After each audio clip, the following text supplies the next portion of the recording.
Hello and welcome to the Gaggle, where we challenge and, if necessary, destroy media narratives. I'm George Szamuely. With me today, of course, is co-founder of the Gaggle, Peter Lavelle. Peter, as we're recording this podcast, it seems as if somebody is being held in custody on suspicion of murdering Charlie Kirk on Wednesday. This was stated by President Trump himself when he appeared on Fox at Friends earlier today. And the FBI is scheduled to hold a news conference. And this obviously one hopes that whoever was responsible has indeed been apprehended. We had a few false leads earlier when some two people had been apparently apprehended, but then they were released. But it is worth examining, I think, the murder, obviously, and then, of course, then the legacy of Charlie Kirk. There's always the temptation, understandably, when somebody is killed in particularly horrific circumstances, shot in public, and particularly when somebody is very young. Have you seen the uncensored version? Yeah, I did. Yeah, yeah, Okay. yeah. Right. It's horrific. And indeed, when you see it, you realize that all the people around him would have known that's it. Yeah. There's no way he's going to survive this. Um, and so, there's a temptation to think, well, uh, because it's so shocking and so tragic, that you have to overcompensate by pretending that Charlie Kirk was something that he wasn't. Well, if I could just interrupt you, George, before we talk about that, I want to make it very clear to everyone. Prominent Republicans, prominent Democrats, airheads in the media. This is not who we are. This is not the way America is. Well, no, that is America. America, part of its political DNA is political violence. That is, has a long, to the core of American history. So don't say that's not us. No, I think Okay? that's very That's true. absolutely absurd. And if you That's believe that, get a life. no, that's Okay? very true. I mean, given that America has had a relatively short history, four presidents have been assassinated, and and essentially one president was very nearly assassinated. Ronald Reagan was touch and go that he survived. And so yeah, absolutely, political violence is ingrained in American life. Um, but I just want to think about the Charlie Kirk. We shouldn't pretend that he was anything other than what he was. He wasn't a martyr for free speech. He wasn't a civil rights leader. He was a very good political organizer, a very good And someone money that raiser. and a money rate. There you go. We got to pull on that thread Right. there. But you know, I'm not a person of very strong convictions either. That I think it's very much worth discussing that he really wasn't a person of very much strong conviction. He wasn't a journalist. So he wasn't a journalist, he wasn't a writer, he wasn't a public intellectual.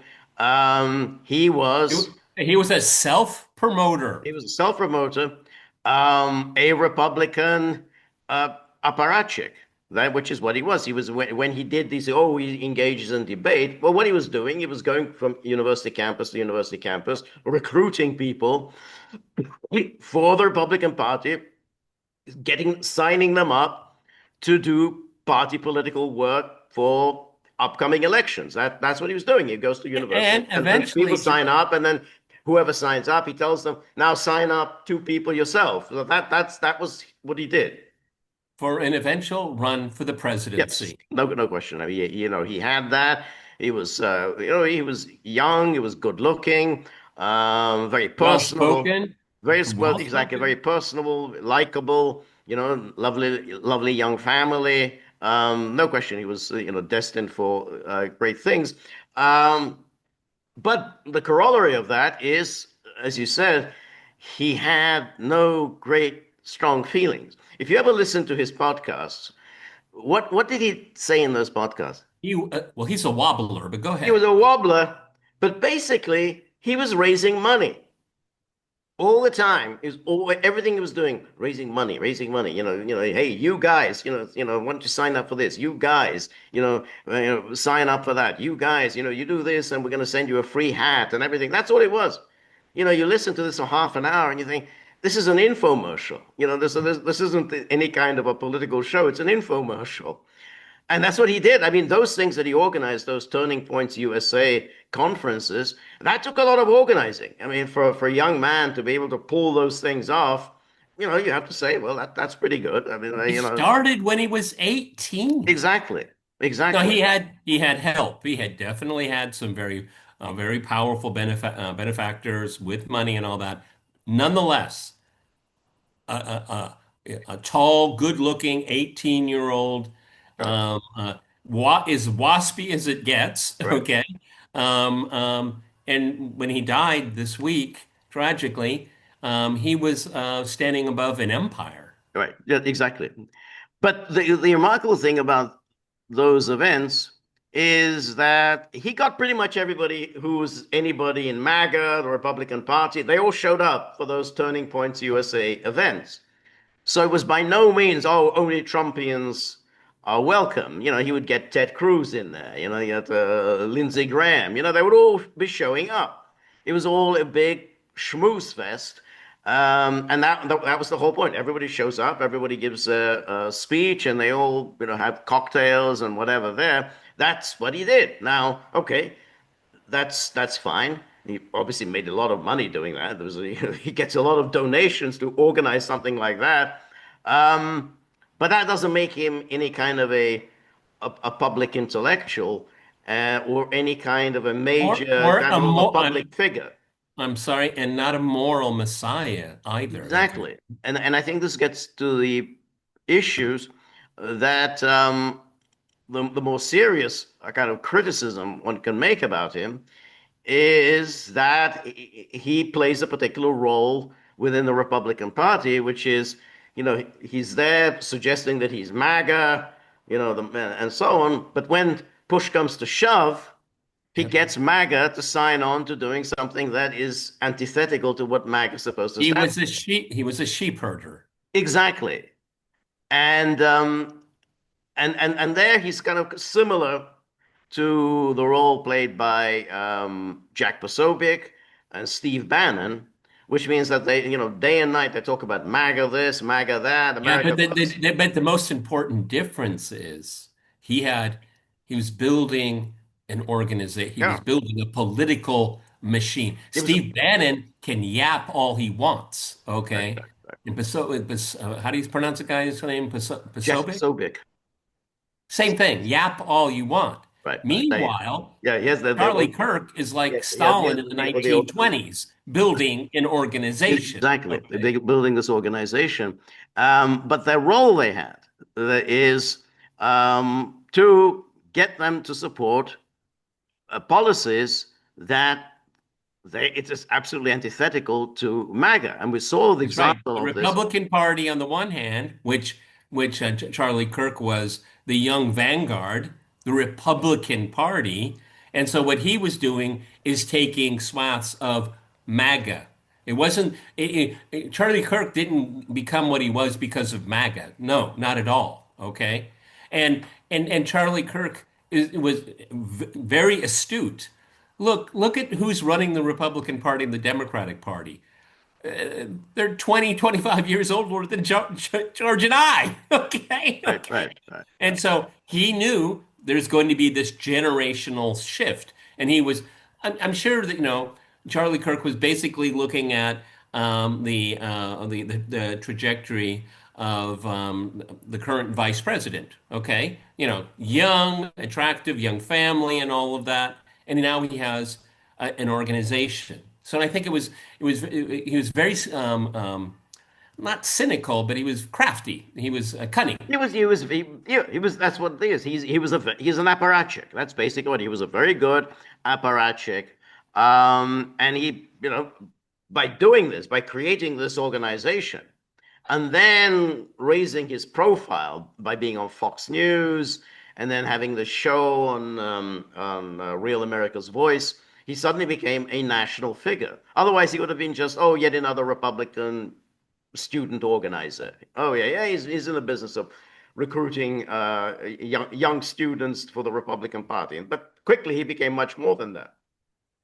But the key was earlier in the summer when it seemed like there was a rebellion among the MAGA faithful over Trump's, apparent march towards war against Iran. Well, As I would say, I would just to add just I think an important caveat, the MAGA faithful, but then also the generational thing, 30, 35 and younger. I think that's an index that we have to keep in mind well, because there was a younger cadre of people yeah, as but that well. wasn't it. I mean, the point was that during May and June, as it seemed like the United States was heading towards war with Iran, it was essentially, it was people like Tucker Carlson, Steve Bannon, Marjorie Taylor Greene. These Green. aren't 30, 35-year-olds. These are people No, older. what I'm saying that he was caught with that in that division right there. Yeah, you're right. I mean, that was one of the dilemmas that Charlie Kirk faced because either you stay on the good side of the old guard Republican Party while not alienating MAGA and vice versa. And that Right, was right. something he didn't do very well in the No, end. but what happened then was that um, it became clear.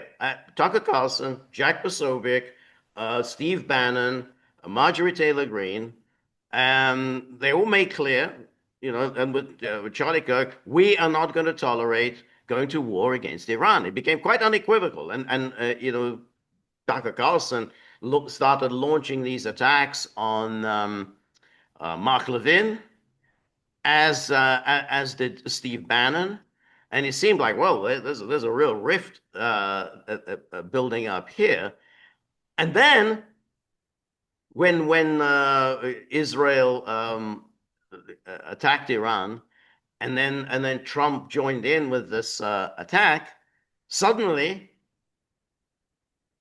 Charlie Kirk kind of disappeared from view. And worse than that, after Trump attacked those four nuclear installations in Iran, Charlie Kirk rushed out a tweet saying, "Oh, Trump is the peacemaker. I always said he's the peacemaker. Trump deserves his Nobel Peace Prize because apparently because Trump didn't go beyond attacking these four nuclear installations, therefore he deserves a peace prize." Now, when you make that kind of a ridiculous, absolutely ludicrous statement, then it doesn't look like you have any kind of principles. Same thing happened incidentally with Bannon. Bannon was kind of all over the place, and then soon enough, Bannon was singing the praises of Donald Trump. So I think Bannon and Charlie Kirk, they are these sheep herders. They play the role that AOC There and you go. Bernie Sanders play within the Democratic Party. You have all these people, hey, we're not very happy about this. And then they say, yeah, I'm with you. I'm really unhappy about this. But we need to support the president because if we don't support the president, you know what happens then? The enemy, in this case, That's the right. Republicans are going to be The back. And the then, and then, the, and in this case, you know what happens then? Um, you know, uh, you know, Chuck the Schumer will be back. right the Folks inane will be back. the inane false binary of American politics, or in politics in general. There's another issue, George, floating around essentially at the same time. Was the Epstein files, which Charlie Kirk was a big Right, supporter. Release the right. files, release the files. And then when it started becoming a problem for the administration, for right or wrong reasons, George and I have talked about this. I don't know if you've seen some of the emails that were released by the congressional committee. I don't see the vast conspiracy. I see a creepy guy. I see a I do. really creepy guy, but I don't. No, You I don't guys, see that. The creepy you guy got to show me more. who You got who to hung show me out with more. other creepy guys, as creepy guys often do. Yeah, Yeah, yeah, and a creepy Maxwell. What's her? Ghislaine Maxwell. Elaine. Pretty creepy too. Okay. And for a woman, even more creepy. That's my old-fashioned view of things. But then when became a political problem in the media, let's put it that way for Trump, Charlie Kirk flipped Exactly. again. Charlie Kirk. And Flipped Charlie Kirk, again. he sent out this tweet saying something. I'm satisfied, or I'm something like satisfied, exactly. My friends in the administration have told me everything is fine, and I'm satisfied with what they have to say. Okay, you can take that view, but then you're just an apparatchik. And if that's what you are, you're happy to be a political apparatchik, then that's fine. But don't make him out to be anything he's not. He's a political apparatchik. He's not a journalist. He's not a public intellectual. He's not a man of great integrity. He is somebody who's a very good money raiser and a very good organizer for politicians. In this case, Trump, since Trump is in the government, he's on behalf of Trump. But I think if things are changed, let's say Ted Cruz takes over or whatever, he'll be singing the praises of Ted Cruz. that. Now, so what's happening now with Charlie Kirk is this beatification. His remains are going to be flown on Air Force Two to Arizona, Air Force Two. He'll be awarded a posthumous Presidential Medal of Freedom, the highest civilian honor in the United States. And presumably there's going to be more. There'll be museums will be changed to him. National parks will be changed to him. Trump is a great one for name changes. Post offices will be changed after him. His name will be on all sorts of buildings. So Maybe they'll rename the Pentagon. yeah, exactly. Yes. But it's absolutely ludicrous. Um, and I listened to some of the particular talk on the right on Wednesday evening. Oh, people will remember this. When in years to come, they'll remember. Where were you when you heard about Charlie Kirk shooting? Sorry, in a month's time, we're going to be on to something else. He just simply wasn't a big enough figure, a giant enough figure to leave a lasting impression. It wasn't Well, the same as JFK. It wasn't the same as Bobby Kennedy or King or Malcolm X. Whatever you could say about them, their flaws and everything, but they were people of stature. Charlie they Kirk were wasn't. people of gravitas, okay, and they made their legacy, which is and often is very problematic, okay, like so many other people that we remember. But Charlie Kirk was a self-promoting, a very successful self-promoting operation that sheepdogged the Republican Party, and he knew what was good for him. We saw it in the last few months of his life how he would flip-flop. Now, the story isn't over. I mean, as George and I are speaking right now, it appears that someone has been arrested Yeah. for the assassination. Um, because one of the things that I'm sure George has noticed as much as I have, all of the different I don't want to say conspiracy, but theories about what, it was inside job. It was the Israelis. It was the Epstein files. It was, it goes on and on and on.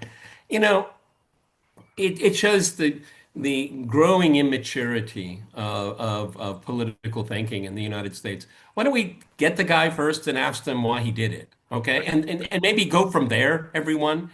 Okay, I mean, talking about motive at this point it's incendiary. It's useless.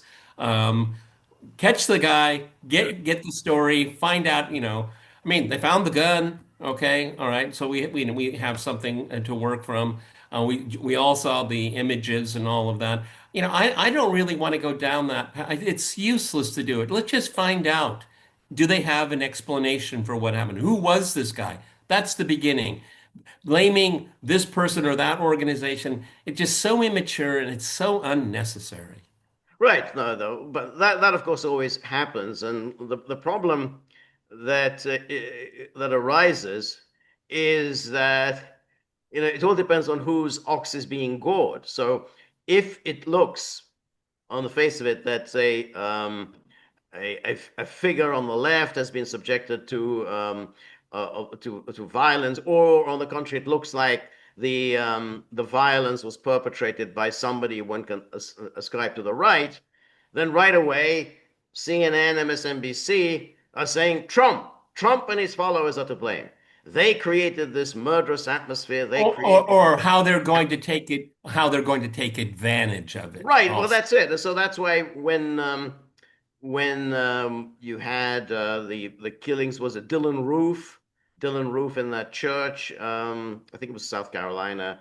Right away, oh, Trump's to blame for this. So he went in and killed these parishioners.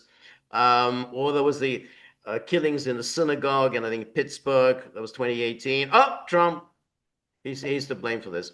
So when that happens now, when it's like this, oh, hey, this is just some lunatic guy. You can't start drawing any generalization. You can't start blaming any kind of collective blame. Now, I think one should be consistent. I think consistent say you can't blame everybody else for the violence perpetrated by one person. I mean, unless somebody actually said, yeah, go shoot Charlie Kirk. I mean, if nobody said that, then you can't really blame anyone else. Just however incendiary or unpleasant CNN or MSNBC are, they aren't to blame for the killing of Charlie Kirk. Same with somebody shoots up a synagogue.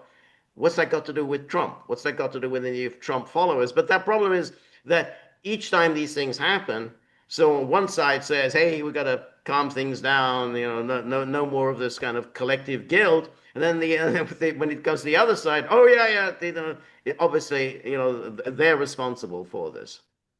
Well, we again, as George and I are speaking, as you pointed, George pointed out, Trump made it clear to the program Fox and Friends that they had someone in custody, and apparently the source was someone close to the Right. assailant with I the think gun. from what I can see, he's now been named who the Oh, suspect. okay. Well, this is fast moving and all Right, that. right. Apparently, it was I mean, again, let's just go from what we know and what we can see. George has already admitted that he's seen the original footage, so have I. It's a pretty good shot, George. That's very good shot. Very, very pretty good shot. I mean, that was amazing. one shot. It was just one shot. One shot. One shot. Also, from the footage we've seen of his escaping, he looks very athletic. The way he was running, the way he kind of jumped off a roof. That's not an easy thing to do. That's not an easy thing to do. He jumped off and then continued running. So it's very athletic looking. So he may well have had some kind of military training. I mean, Well, even there's another thing. I mean, obviously, because this was a public event, and in the age of the phone and all of this, people are filming the hell out of this event. I don't know if you saw it, George, and I'm not going to make draw any conclusions from it, but the two guys standing behind him making very interesting gestures. I I don't saw know if that, but I couldn't understand. I mean, that's what's Yeah, I guess yeah, I don't know. I mean, what the thing that again, that's what I saw.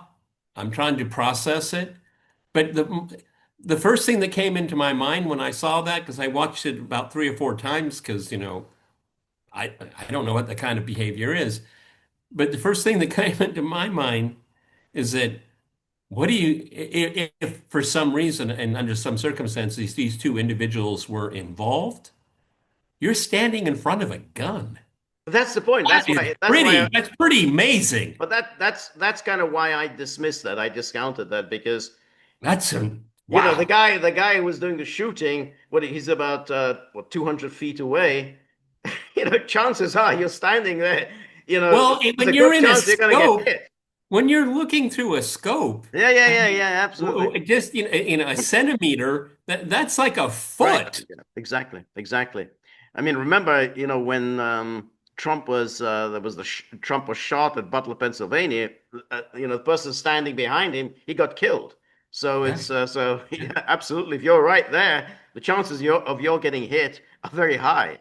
So Well, we've already mentioned it, and it goes back to the magic bullet, and Lee Harvey Oswald, that one bullet, and And again, seeing that awful video, what an amazing shot for that Mm, distance. I yeah. mean, I've shot a 22 caliber long rifle. Man, you have to really be really good to hit something at that distance. Oh, you have I to mean, be. I mean, remember I was trying to hit cans yeah, right, from right, exactly. No, 25 feet away. right, exactly. So that's that. I mean, in case of the Butler, Pennsylvania, he had about what 8 shots. He got 8 shots in. Um, so one of them grazed Trump. Another one hit the person behind him. So, and that's 8 shots. 8 shots, and basically he missed his most important target. One shot. That really is quite extraordinary. So we don't know. I mean, as I say, by looking at him, he looks physically quite accomplished. I mean, that's why right away you look at him, he looks like somebody who may well have had military training, and the way he was running, and then climbing off a roof and everything. That you can't just go ahead and do something like that. It says here that just want to from what I saw a headline, he's identified as a Utah resident, which I think is credible because it looked like somebody was very familiar with the campus. I mean, you had to have known about the campus, where the buildings were, what was a good place to hide in order to, how you made your escape. I mean, you had to be pretty familiar with the buildings of the campus. So I was always, I thought right away that he's almost certainly he's a Utah resident. And so, I'm sorry I have to say it, and I hate having to say it. Are we going to be given a reasonable, straightforward explanation of this horrific crime, or are we going to be told to chase our tail? This is what's happened to American political culture when people in authority with knowledge of things, they don't tell you the truth. What happened in Las Vegas, George? well, we don't know what happened in Las Well, Vegas. what happened? What the Butler assassin? Where's that story? No, that's a very strange one. Well, where is Even that? even in the recent assassination in Minnesota, there's two politicians who were killed in Minnesota. We still don't really know what happened or why this person did what he did. I mean, they say, oh, he was this very far right, whatever, but there's no real evidence of that. And he's in custody, and he hasn't said, yeah, I did it because I didn't like their position on abortion or whatever. But he hasn't said that. So it's just, but still strange. He's in custody, and we still don't know at all why did he go and kill this Minnesota politician and his wife, and then he tried to kill somebody else. So we simply don't know. And yeah, I mean, this is Why really kind don't of we mystery. know? Why? Why don't we know? Yeah, Don't we give these investigative organs enough money? yeah, yeah. And that's why you get all of these crazy ideas out there. Because if people don't have information to work with, they'll fabricate their information for themselves. Right, Okay? right, right. Yeah, yeah, yeah, yeah. That's right. No, no. I think so. I think it's going to be very interesting to find out uh, about. But it may also be that there won't be. I don't know. I mean, because it's possible that there won't really be a proper trial. In other words, if they offer him a deal, you won't get the death penalty. Plead guilty, no death penalty, life in prison without parole, and then that's it. So you might, and then that's, because that's something that they do. They can offer you that. Do you want to do that? Okay. And you sign a non-disclosure. Yeah, exactly. Non-disclosure, life, I mean, because once you bring that in, and they're already saying we're going to apply for a death penalty, then of course right away his defense attorneys are going to be working around the clock to get him off the death penalty. So they say, well, what do you want us to do in order to avoid the death penalty? And say, well, plead guilty. So that could still happen. We'll plead guilty and we really won't find out why he did this. Yeah. I mean, what would you take his age to be?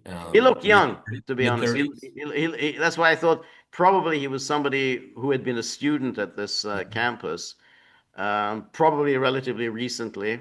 So I'd say he looks early to mid 20s. Like I started out, George, This is part of the DNA of American politics, is violence. It's all through our lives has been an enormous amount of political violence. And for anyone to say this group does and this, it just that just no, that's just Right. the kettle calling the pot black. Okay, there's something wrong with the body politic. Well, That's to be now, I do think one should be a little careful here because other countries also have a lot of political violence. well, okay, okay. Well, it doesn't change. No, it doesn't. But I mean, Said. like there've I'm been not saying it's unique yeah, to America. exactly. I mean, in Britain, there's been quite a lot of political Yeah, violence yeah. recently. There were assassinations in the Netherlands. Politicians have been assassinated. De Gaulle was the subject of a number of assassination attempts on And great films.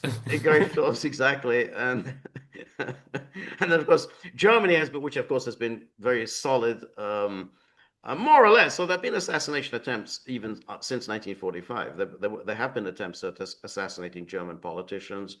Um, but of course, before 1945, there was a lot of assassinations. And then, of course, Oh, yeah. Russia had a lot of assassinations in Russia. So it is a real issue, political violence. I mean, it's Yeah, but no one in recognizable authority can say this is not us. I hate when they oh talk yeah, like. that's such it's I hate that. That's such a stupid cliche. Okay. Um, but I guess with with political violence is uh, you always think, well, an assassination, the goal of an assassination is to remove somebody who is in the way of something that you want done. So you think, okay, well, Julius Caesar, well, we know why they tried to kill Julius Caesar. If you tried to kill Napoleon, people would know, well, why would you want to kill Napoleon? They wanted to kill de Gaulle with those good film. They said, well, they were very unhappy about what de Gaulle was giving up on Algeria. Oswald, they didn't like Kennedy's policy on Cuba, but the more recent assassinations have always been kind of head scratches. Because what do you hope to accomplish? I mean, what did Hinckley hope to accomplish by killing Reagan? I mean, at least maybe we were never told. Maybe there was more Well, I mean, than that. I I mean, we think. were never told what Hinckley's real. Yeah, but I mean, these are all men, and men are been emasculated in the West, and they feeling powerlessness. I think that's one of my explanations for so many guns. It makes you feel powerful. It gives you a sense of protection and even aggression if necessary. But you're right. I mean, over the last couple of decades, head scratcher is the right word. So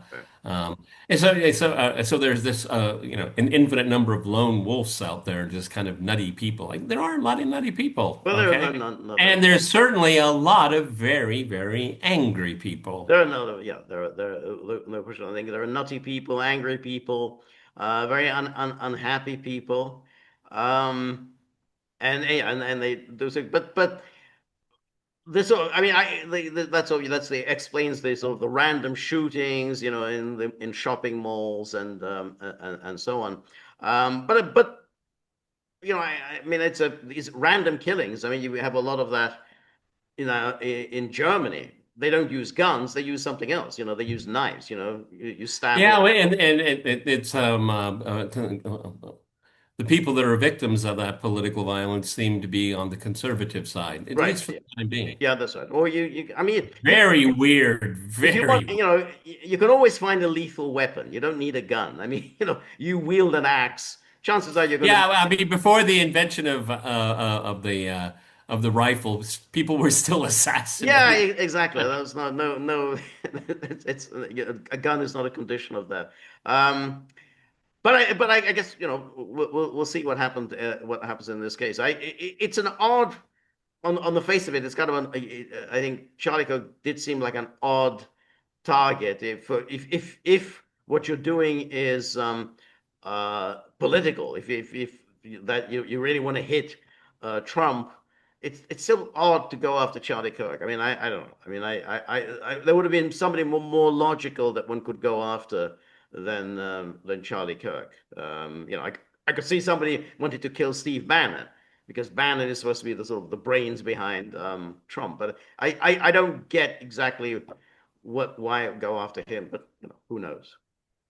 Yeah, I mean, the senselessness of it all. I Yeah. mean, he was a showman and a really good one, but um, he wasn't a threat. I don't Okay, think so. I really he don't. wasn't a threat. No, no. And to be And honest, I've been around a number of years, and every generation kind of throws up a Charlie Kirk like figure as a brilliant political organizer, kind of gets the young people enthused. And I seem to remember in the heyday of the Newt Gingrich era, there were people like that around then. Hey, this is something new. This is a new Republican Party. We're throwing out all the old, dreary Republicans. We've got new, young, dynamic people. I don't know. It just seems like it's part of the DNA of politics. And then after a while, then everyone gets old. Gingrich is now old, but there was a time when Gingrich seemed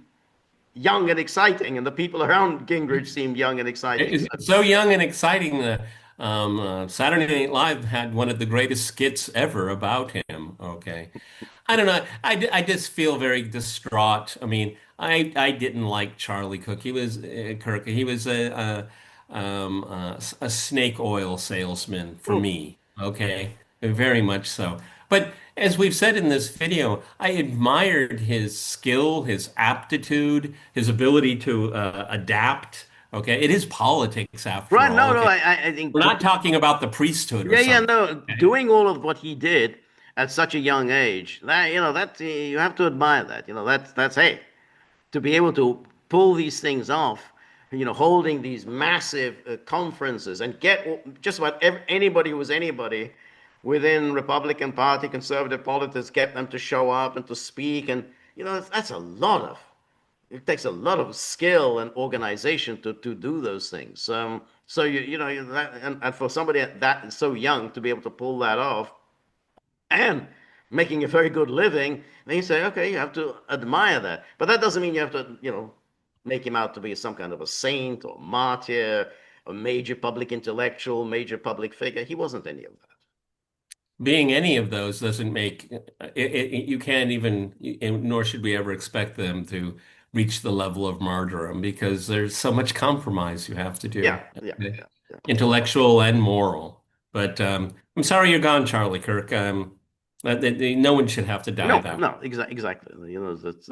It's a horrific. What happened was horrific, but there's no reason for the kind of being fraudulent. Just with, doing hagiography. One should say something is it's a tragic event, but one should also be realistic about the man who died. Rest in peace, Charlie Kirk. Yeah. All right, everybody, this is The Gaggle with Peter and George. We're on Locals, so please go to thegaggle.locals.com. This is part of our Friday wrap. We'll be reconvening on Sunday. And of course, pencil into your calendar, 10 o'clock Eastern Time. We have on Monday our live stream. Exactly, and the key thing here is, of course, the tip jar.